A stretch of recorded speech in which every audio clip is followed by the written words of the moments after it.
म त जे गर्दा नि तिम्रै सम्झना आउँछ म त जे गर्दा नि तिम्रै सम्झना आउँछ तिमीले बिर्स्यौ कसरी यही अचम्म लाग्छ तिमीले बिर्स्यौ कसरी यही अचम्म लाग्छ। यदि गीतै गाउनको लागि नै म बसेको थिएँ, म्युजिकल प्रोग्राम थियो, म्युजिकल नै कुरा थियो भनेदेखि त म बिना पगडी बस्दिनँ।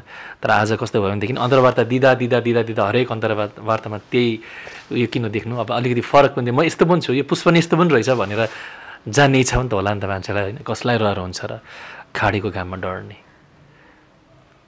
रुँदा रुँदै आफ्नो छाडेर प्लेनमा चढ्ने कसलाई रहर हुन्छ र? हुँदैन नि त होइन। सधैँभरिको ड्युटी छ, हप्ताको एक दिन छुट्टी छ, मनलाई भने आमा तिम्रो काखैको उटुटी छ। म खुदै नेपाली माध्यमिक स्कुल पढेको, म अहिले नेपाली माध्यमिक स्कुल पढाउँछु होइन। अनि मलाई एकदम गर्व पनि लाग्छ। पहिलोपल्ट मलाई याद छ क्या, म नेपाल छिर्दाखेरि काँक्रेभिट्टामा, अहिले साउथ इन्डियन फिल्म यदि त्यो एन्ट्री त्यसरी देखाउँथ्यो भने त्यस्तो हुन्थ्यो होला भने जस्तो लाग्छ। म ठ्याक्कै म ढोगेरै पसेको छु, मलाई याद छ। कति वर्ष पहिला थियो? यति नै वर्ष भन्ने त छैन, तर म ढोगेकै छु। मैले यति चाहिँ मलाई याद छ, म ढोगेर चाहिँ पसेको छु। एउटै चाहिँ कहानी लाग्दो दिनहरू छ। 12 वर्षको दिन जति बेला मेरो बाबा बिरामी हुनुभयो, त्यो दिन चाहिँ म एकदमै सम्झिन्छु। अहिले पनि मेरो बाबा हुनुहुन्थ्यो भने भनेर भन्छु। बाबा त मेरो त सबैभन्दा प्यारो मान्छे हो बाबा। मैले बाबालाई जति कसैलाई पनि माया गरिनँ। अनि एक थप्पड पनि नहिर्काउनु भएको बाबा। तर अब जुन बेला चाहिँ मलाई स्ट्रगलमा बाबाको खाँचो थियो, त्यति बेला चाहिँ बाबा बिरामी हुनुभयो। म अहिले आएर चाहिँ के बुझ्छु भन्दा मेरो योजनाले जीवन चल्दैन रहेछ होइन। अनि जे छुटे अब जे आउँछ मैले त्यसलाई रोक्न पनि सक्दिनँ फेरि। तर जब म मात्तिन थाल्छु, मलाई जब थाहा हुन्छ, अनि त्यहाँबाट चाहिँ म ब्याक सरिहाल्छु फेरि। होइन, यो ठाउँ होइन, मेरो ठाउँ चाहिँ होइन यो भनेर। अनि मलाई फेरि एकपल्ट साधारण नै बस्नु मन लाग्छ। र म छु है, मरिहालेँ छुइनँ, जिउँदैछु भनेर देखाउनको लागि फेरि केही काम गर्छु, आउँछ अनि फेरि जान्छु। तर मलाई यति चाहिँ थाहा थियो, म लुक्नु चाहिँ पर्छ अब अलि दिन।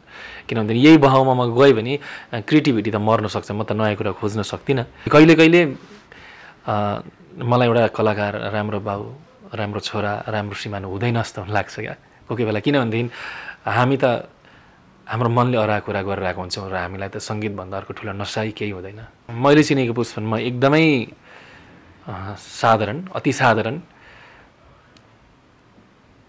अनि एकदम जमिनमा बस्ने हुन्छ नि। म कहिले पनि मलाई त्यो यो ठाउँमा या मलाई अरूले सेलिब्रिटी भनिदिन्छन् कि म जब त्यो कार्यक्रम सकेर आउँछ नि म रियलाइज गर्छु म त्यो होइन है भन्छु। पैसा होइन पासो छ परदेशमा, बोलाउँदैछन् आफन्तले स्वदेशमा, पन्छी फर्केर स्वदेश आऊ, शान्तिको गुड सानो देशमै बनाऊ।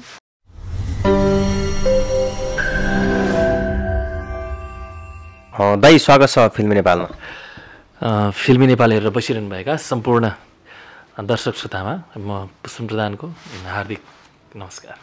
एन्ड बिलेटेड ह्याप्पी बर्थडे दाइको। हिजो मात्रै जन्मदिन थियो। धन्यवाद। तपाईँलाई हामीले बोलाउन त खोजेको हौँ, तर अब व्यस्त हुनुहुन्थ्यो। दाइ अब बर्थडे सँगसँगै गीत रिलिज गर्नुभयो काली। हजुर, हिजो मात्रै रिलिज भएको गीत एकदमै राम्रो, उत्कृष्ट प्रतिक्रियाको साथ अहिले युट्युबमा आफूलाई अग्र पङ्क्तिमा ल्याउँदैछ, अगाडि बढिरहेछ भ्युजलाई। कसरी लिनुभएको छ यो रेस्पोन्सलाई अडियन्सको? मलाई चाहिँ मेरो जीवनमा मैले गरेको काममध्ये हुन्छ नि सबैभन्दा धेरै आशा लागेको अनि सबैभन्दा धेरै मैले सपना देखेको काम हो काली। अनि मेन कुरा त मैले टिम राम्रो पाएँ होइन, कलाकारहरू राम्रो पाएँ। सबैले गर्दाखेरि आज जुन रूपमा काली यसरी मान्छेको मनमा बस्न सफल भइरहेको छ, त्यो चाहिँ मेरो मात्र नभएर सम्पूर्ण टिमको एउटा ठुलो कोसिस हो, क्रिएटिभ सम्पूर्ण टिमकै। अनि विशेष गरेर दर्शक श्रोतालाई एकदम धन्यवाद भन्न चाहन्छु। जस्तो सोचेको थिएँ त्यस्तै भइरहेछ। अचम्मै लाग्छ भन्नेलाई त सुरुको लाइन चाहिँ एकदमै हिट भएको छ। मैले अनि टिकटकहरूतिरदेखि फेसबुकमा स्ट्याटसहरू बनिरहेछन् कि सायद दाइको त्यो एक लाइन सुनेर नै हामी कुराकानी सुरु गर्छौँ होला। भइहाल्छ एकदम। म त जे गर्दा नि तिम्रै सम्झना आउँछ म त जे गर्दा नि तिम्रै सम्झना आउँछ तिमीले बिर्स्यौ कसरी यही अचम्म लाग्छ तिमीले बिर्स्यौ कसरी यही अचम्म लाग्छ। थ्याङ्क यू दाइ। गीत हेरिसक्दाखेरि अलि लामो बनाएको छ, म्युजिकल फिल्म भन्नुभएको छ। कतिपय कमेन्ट हेरेको थिएँ गीतभन्दा बढी स्टोरी टेलिङ भयो कि भन्ने कमेन्ट पनि आएको थियो, तर नराम्रो आइरहेको छैन। नराम्रो छैन उहाँहरूले, तर पनि वन्डरफुल काम भनेर भन्नुभएको छ। एक दुईवटा कमेन्ट्सहरू त्यस्तो छ, तर कस्तो भने यो म्युजिकल मुभी हो, गीती कथा हो, यसमा कथा पनि हुनैपर्छ अनि गीत पनि हुनैपर्छ। गीत मात्रै भयो भने पनि यो पुरा हुँदैन अनि कथा मात्रै भयो भने पनि यो पुरा हुँदैन। एउटा गीतलाई कम्प्लिटली बुझ्नको लागि एउटा कथाले बाँधिएको हुन्छ अनि गीतलाई बुझाइन्छ। गीत भिडियोमा, गीतमा अथवा म्युजिकल फिल्ममा डिरेक्टर आफै हुनुहुन्छ, तर गीत तपाईँ आफै लेख्नुभयो, म्युजिक आफै कम्पोज गर्नुभयो, आफै गाउनुभयो र भिडियोको कन्सेप्ट पनि तपाईँको आफ्नै छ। यो कन्सेप्ट जुन स्वस्तिमा खड्का र नाजिर हुसैनको जोडीलाई जुन किसिमले प्रेजेन्ट गर्नुभएको छ, एउटा मित्रताको भावलाई र उतापट्टि प्रेमीले प्रेमिकालाई छोडिरहेको कथा, यो कन्सेप्टहरू चाहिँ कसरी डेभलप भयो?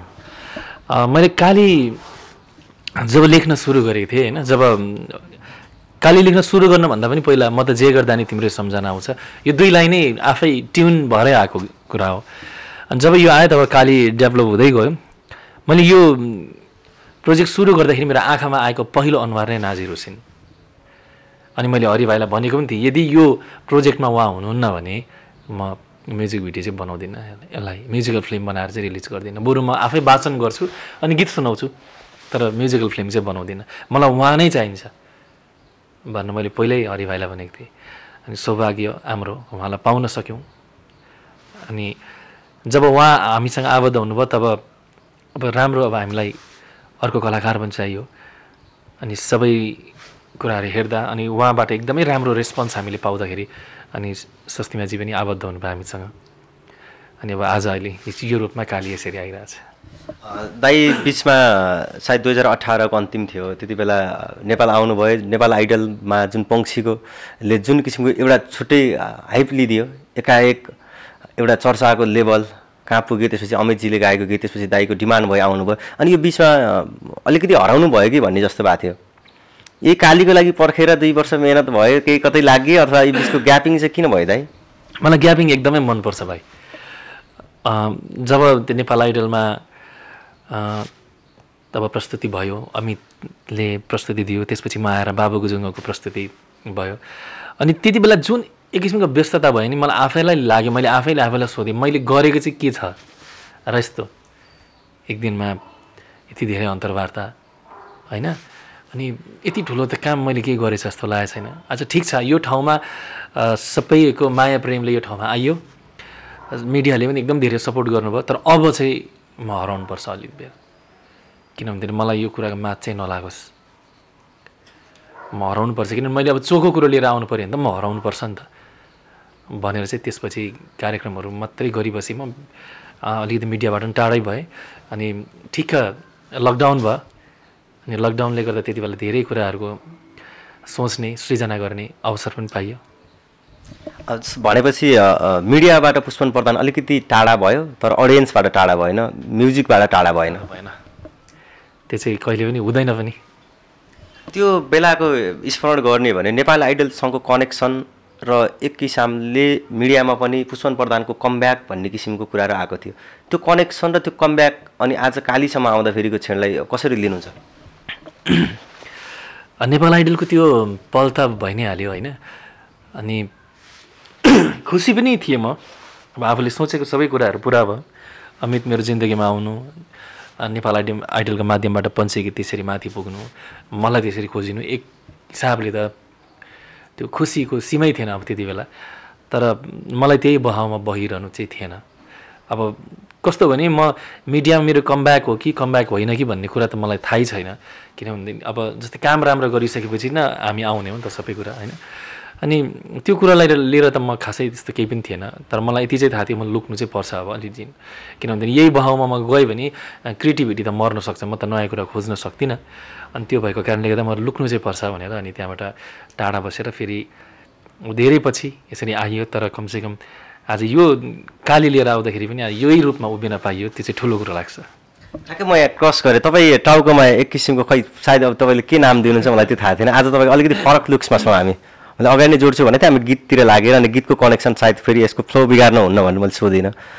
दाइको यो नयाँ लुक्स त होइन, कस्तो थियो भने आज सायद तपाईँ पनि अलिकति अर्कै भएर होला होइन।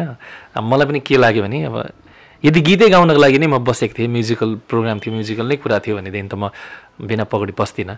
तर आज कस्तो भयो भनेदेखि अन्तर्वार्ता दिँदा हरेक अन्तर्वार्तामा त्यही उयो किन देख्नु, अब अलिकति फरक पनि म यस्तो पनि छु, यो पुष्प नि यस्तो पनि रहेछ भनेर जान्ने इच्छा पनि त होला नि त मान्छेलाई होइन।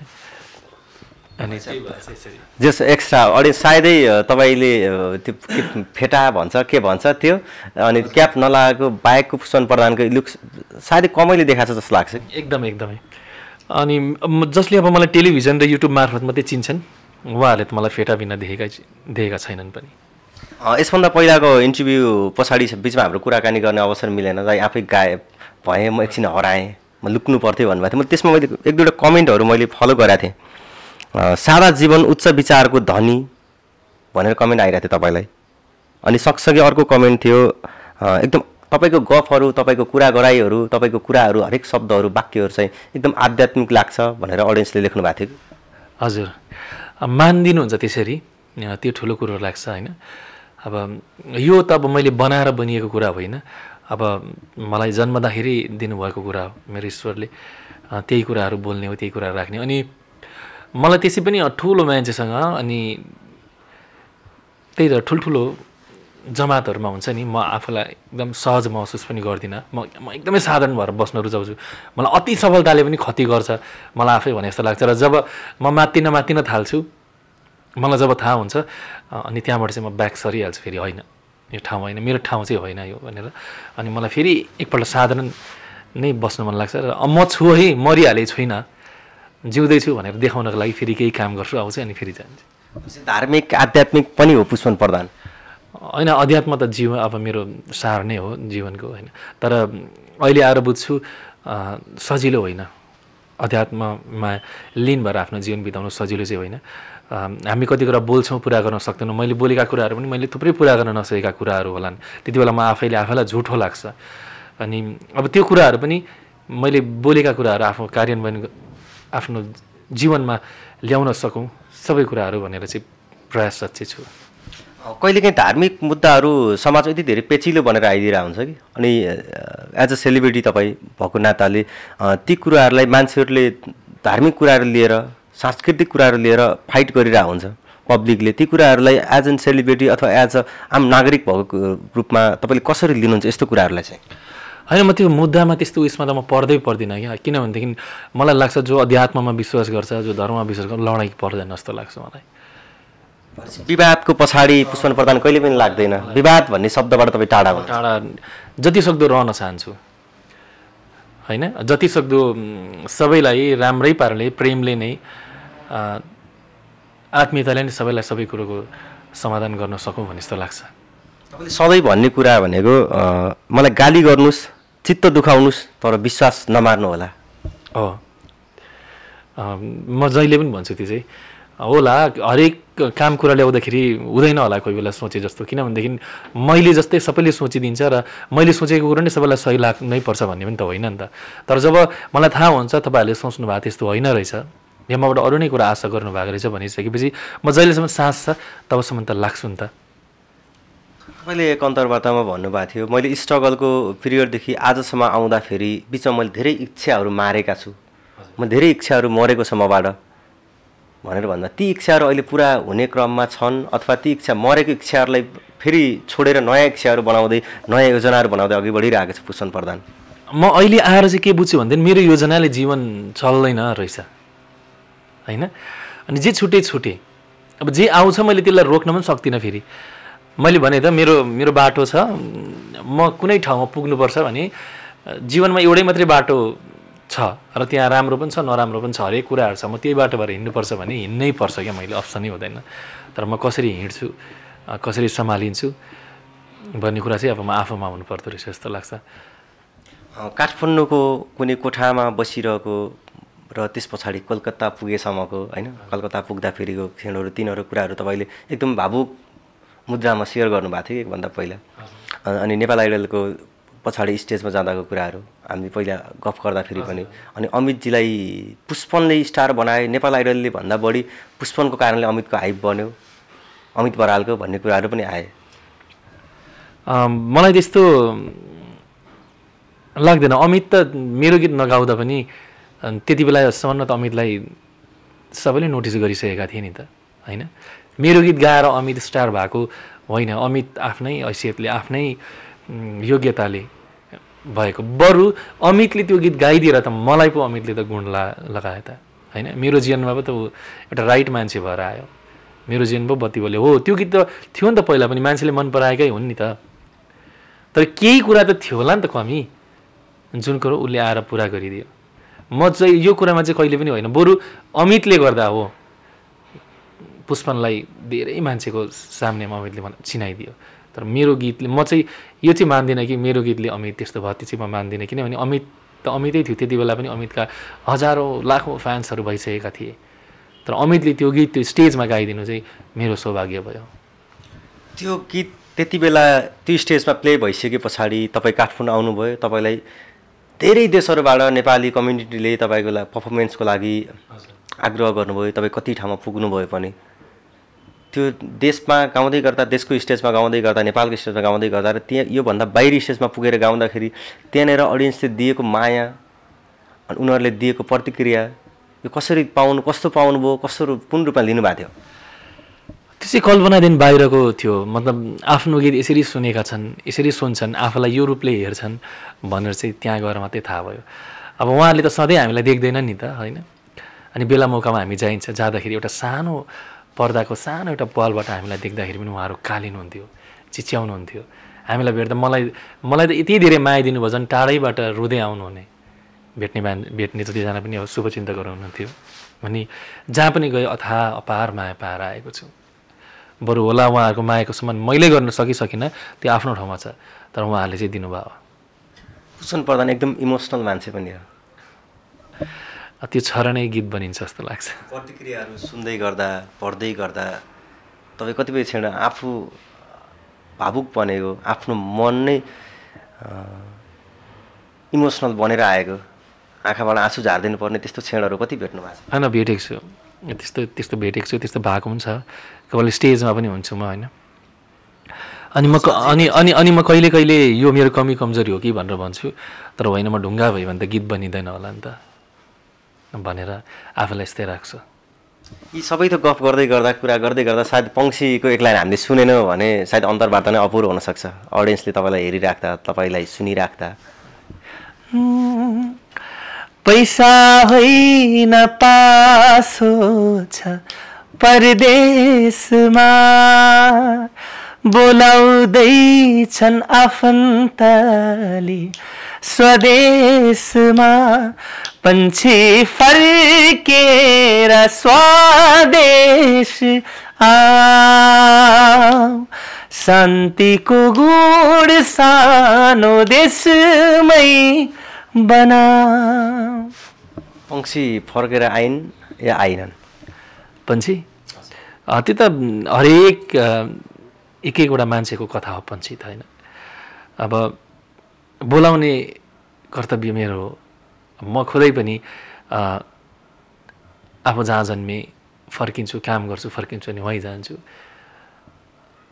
अब आफू गएर काम गरेको देशलाई पनि त्यति नै माया हुन्छ नि त तर के भने हामी जुन ठाउँमा जन्म्यौँ त्यो ठाउँप्रति पनि त हाम्रो कर्तव्य छ 3 किलोको मान्छे त्यहाँको धुलो माटो त्यहाँको गाउँघरको परिवेश त्यहाँको मान्छेले बोलेको राम्रो नराम्रो हरेक कुराले गर्दा 50-60 किलो भइएको हुन्छ नि त हामी होइन अनि त्यो ओजनको पनि ऋण चुकाउनुपर्छ हामीले अनि त्यसको लागि त आउनु पऱ्यो किनभने हामी अधिकांश हामी कस्तो गर्छौँ भन्दैन हाम्रो ठाउँमा यो छैन त्यो छैन भनेर हामी जान्छौँ तर हाम्रो ठाउँमा यो छैन मैले यो ल्याउनुपर्छ मैले स्याहार्नुपर्छ भनेर चाहिँ कमै मान्छेले सोच्छौँ पंक्षी बनेर परिबन्धले जीवनको बाध्यताले यो देशको आफू जन्मेको माटो छोडेर विदेशमा दुःख गरिरहनु भएका र यी देशको लागि आफ्नो परिवारको लागि आफ्नो लागि मेहनत अनि स्ट्रगल गरिरहनु भएका ती दाजुभाइ दिदीबहिनीहरूलाई के सन्देश दिन चाहनुहुन्छ यी पङ्क्षीकै कुरा हुँदैन? म त जहिले पनि मैले जहाँ गएर सो गरेँ त्यही भने तपाईँहरू रहरले त आउनुभयो होइन, पक्कै पनि कसलाई रहर हुन्छ र खाडीको घाममा डढ्ने, रुँदा रुँदै आफ्नो छाडेर प्लेनमा चढ्ने कसलाई रहर हुन्छ र? हुँदैन नि त होइन। सधैँभरिको ड्युटी छ, हप्ताको एक दिन छुट्टी छ, मनलाई भने आमा तिम्रो काखैको उटुटी छ त भन्छ नि त उहाँबाट त। अनि रहरले गएका होइनन्, तर उहाँहरूलाई एउटै बिन्ती के छ भनेदेखि जब रहर पुरा हुन्छ, जब आवश्यकता पुरा हुन्छ, जब आफूले सोचे जति सबै गरिन्छ, तब चाहिँ त्यहाँ जस्तै सबै कुरा पुरा गर्नुको लागि, त्यहाँ जस्तै सबै कुरा सम्पन्न बनाउनको लागि चाहिँ आफ्नो ठाउँ फर्किनुहुन्छ होला भन्ने आशा चाहिँ अब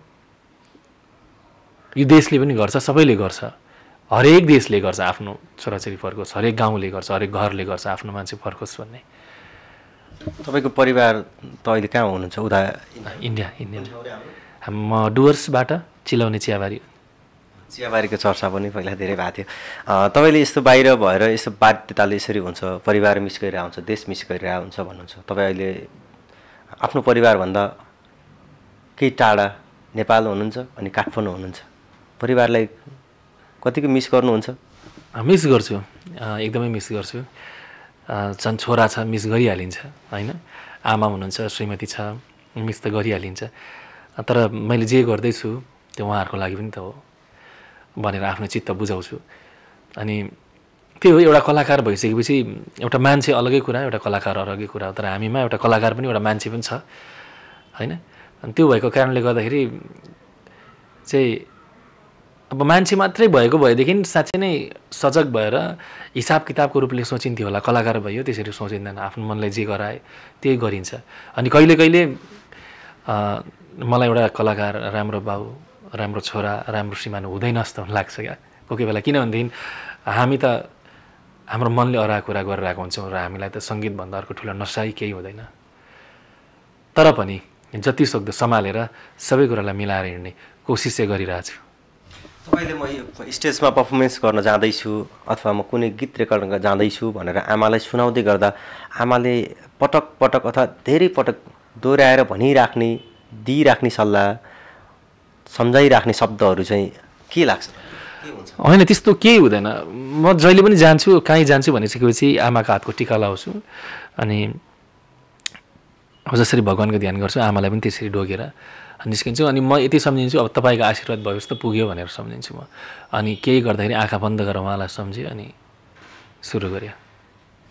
तपाईँ इन्डियामा बस्दै गर्दा त्यहाँ हुर्किँदै अहिले चलिराख्दै गर्दाखेरि जस्तो बिचमा कर्मथलो नेपाल अथवा मलाई जे सिकायो काठमाडौँले सिकायो, गायनको कुराहरू भयो भन्नुभएको थियो, त्यो अहिले पनि छ।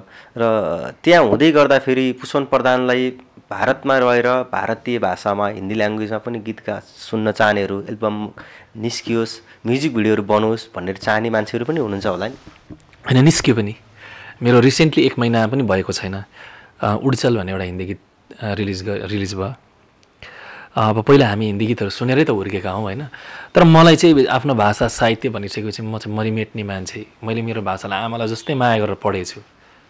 धेरै पढ्न सकिनँ होला, जति पढ्न पर्थ्यो त्यति पढ्न सकिनँ होला म्युजिकले गर्दा या अन्य स्थिति परिस्थितिले गर्दा। तर जति पढेको छु एकदमै माया गरेर पढेको छु र म बाँचुन्जेल मेरो भाषा चाहिँ एकदमै मजाले सिक्नु छ। अझै मैले धेरै जानेको छैन, मलाई धेरै मेरो संस्कृतिहरूको बारेमा थाहा छैन। त्यो कुराले पनि हो मलाई नेपाल तानेको, मैले सिक्नुपर्छ, म सिक्न आएको यहाँ खासमा भन्ने हो भने।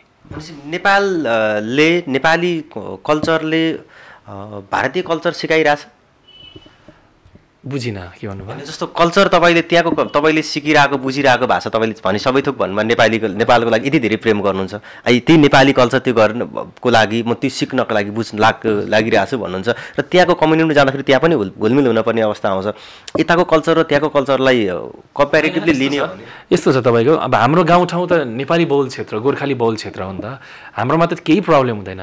तर हामीले सबै जानेका छैनौँ, हामीले जान्नुपर्ने। ठ्याक्कै जोड्न खोजेको, अगाडि तपाईँ कन्फ्युज बनाएको थियो मैले त्यही कुरा। तपाईँ गोर्खाली कम्युनिटीमा भइराख्दै गर्दा तपाईँ as an artist as a celebrity तपाईँ त त्यहाँको हरेक कम्युनिटीसँग तपाईँ घुलमिल हुनुपर्ने अवस्था आउनसक्छ। त्यहाँ पुग्दै गर्दाखेरि तपाईँले पाउने अन्तरहरू मैले अझै यो सिक्न बाँकी रहेछ भन्ने टाइपको त्यहाँको लोकल कम्युनिटीलाई कसरी लिनुहुन्छ? होइन, त्यहाँ त यस्तो हो, बच्चैदेखि त्यहाँ हुर्कियो, त्यहाँको त सबै कुरो नै थाहा भइसकेको हुन्छ, त्यहाँ यस्तो गर्छौँ उस्तो गर्छौँ भनेर। तर कस्तो छ भने हाम्रो भाषा हाम्रो संस्कृतिको मूल त यहाँबाट बगिरहेको हो नि त होइन। हामीले धेरै कुरा सिक्छौँ नि त, देख्छौँ। नेपाली गीत सङ्गीतै त हामीले कहाँबाट सुन्थ्यौँ भन्दाखेरि यतैबाट त सुन्थ्यौँ, रेडियोबाटै सुनेर अब हुर्किएको बढेको। हाम्रोतिर पनि भाषा साहित्यको जगेरा गर्न साहित्यकारहरू स्रष्टाहरू एकदमै लागि पर्छन्। म खुदै नेपाली माध्यमिक स्कुल पढेको, म अहिले नेपाली माध्यमिक स्कुल पढाउँछु होइन। अनि मलाई एकदम गर्व पनि लाग्छ। अन्त यहाँनिर चाहिँ के हो भनेदेखि सङ्गीतका आधारमा धेरै लोकसङ्गीतहरू लोक बाजागाजाहरू देखेका छैनौँ होइन। अनि हाम्रो आफ्नो परम्पराहरू छ, यो भाषा संस्कृतिहरू छ हाम्रो। यो कुरोहरू चाहिँ अब यहाँ आएर चाहिँ मैले अझै गहिरिएर बुझ्ने सुन्ने सिक्ने अवसर पाएँ नि त। अनि मलाई यति धेरै लोभ लाग्छ। अब उतातिर हो भनेदेखि त अब थुप्रै मिश्रित भाषाभाषीको मान्छेहरू हामी बस्छौँ नि त होइन।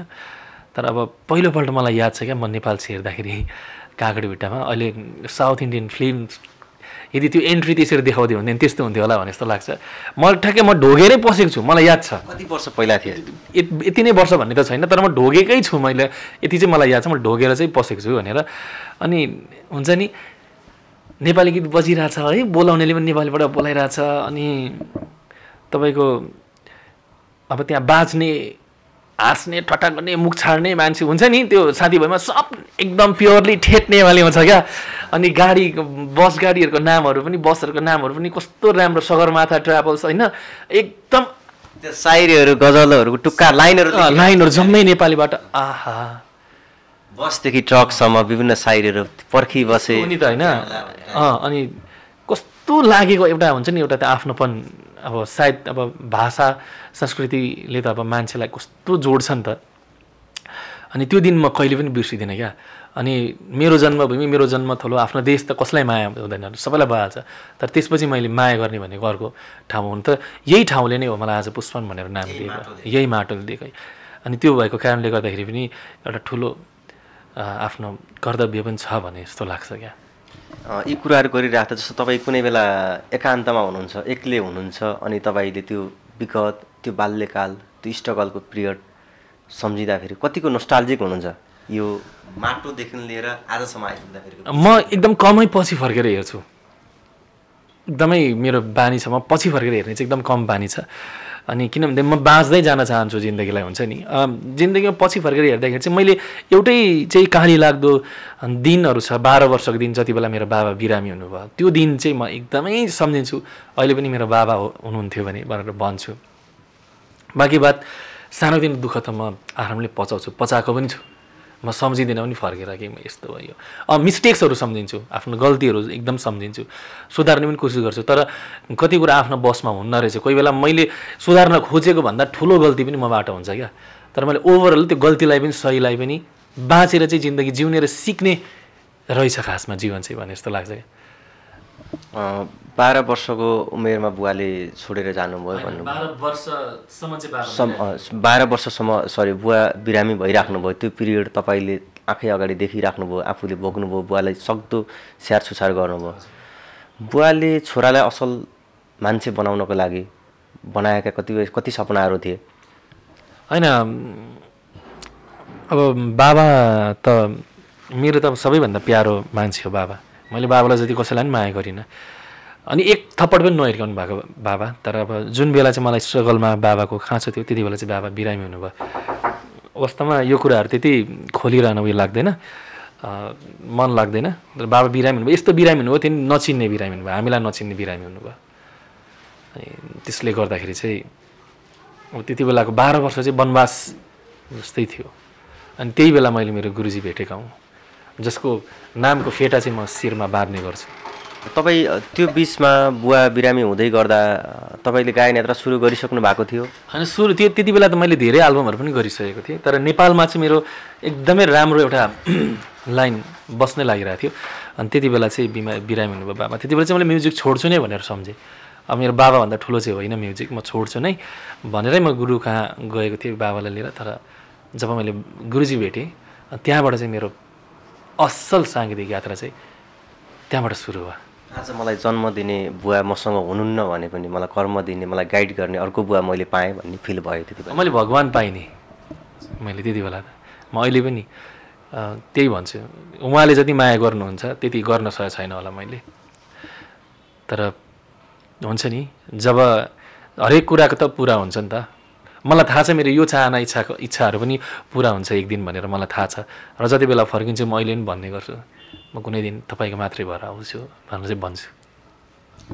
आज पुष्पन प्रधान यो लेभलको एउटा पुष्पन बनिराख्दाखेरि सबैको माया पाउने, सबैको मुटु मन मस्तिष्कमा स्वरहरू गुन्जिरहँदै गर्दा यसको पछाडिको ब्याकबोन तपाईँले गुरु जुन भनिसक्नुभयो, गुरु पछाडि पनि अरू तपाईँको फ्यामिली, तपाईँको श्रीमती, बा मम्मी बाहेक अरू त्यस्तो कोही मान्छेहरू गाइड गर्ने त म्युजिक लाइनमा लाएर यस्तो गर्नुपर्छ है पुष्पन भन्ने मान्छे? सबैभन्दा चाहिँ मेरो दाई सुरत श्रेष्ठ दाई हुनुहुन्छ दमकमा, सुमित श्रेष्ठ दाई हुनुहुन्छ। उहाँ सुरत श्रेष्ठ दाईले चाहिँ मलाई साँच्चै नै काठमाडौँ लिएर आउने नै उहाँ नै हो। मेरो परिवार बाहेक, मेरो गुरु आमा बाबा बाहेक परिवारको त ममाथि कति ठुलो सेक्रिफाइस छ अहिले पनि, स्टिल यति बेलासम्म पनि। मैले भने नि परिवारको त कति ठुलो सेक्रिफाइस छ। तर परिवारभित्रकै तर अलिकति अब नेपाल बस्नुहुने मेरो दाई सुरज श्रेष्ठ दाई, उहाँले चाहिँ उहाँको सपनामा माथि राखेर चाहिँ मलाई आज यहाँसम्म लिएर आउनु भएको। अनि म यति बेला म मेरो साथी देवेन्द्र गौतमलाई पनि बिर्सिदिनँ, उसको पनि ठुलो सहयोग छ। अनि त्यो सबै हुँदाहुँदै तिमीले गर्नुपर्छ, तिमी गर्नु सक्छौ, तिमीले धेरै राम्रो राम्रो कामहरू गरिरहेको छौ, तिम्रो कामहरू मलाई मनपर्छ भनेर भन्ने हाम्रो जति पनि दर्शक श्रोताहरू हुनुहुन्छ सबैभन्दा स्पेसियल माया चाहिँ उहाँहरूको नै हुँदो रहेछ। तपाईँले आफूले आफूलाई चिनेको, पुष्पनले चिनेको पुष्पन को हो? म को हुँ जस्तो लाग्छ तपाईँलाई? मैले चिनेको पुष्पन म एकदमै साधारण, अति साधारण अनि एकदम जमिनमा बस्ने हुन्छ नि। म कहिले पनि मलाई त्यो यो ठाउँमा या मलाई अरूले सेलिब्रिटी भनिदिन्छन् कि म जब त्यो कार्यक्रम सकेर आउँछ नि म रियलाइज गर्छु म त्यो होइन है भन्छु। म होइन है, मैले त्यहाँ गएर काम मात्रै गर्नु परेको।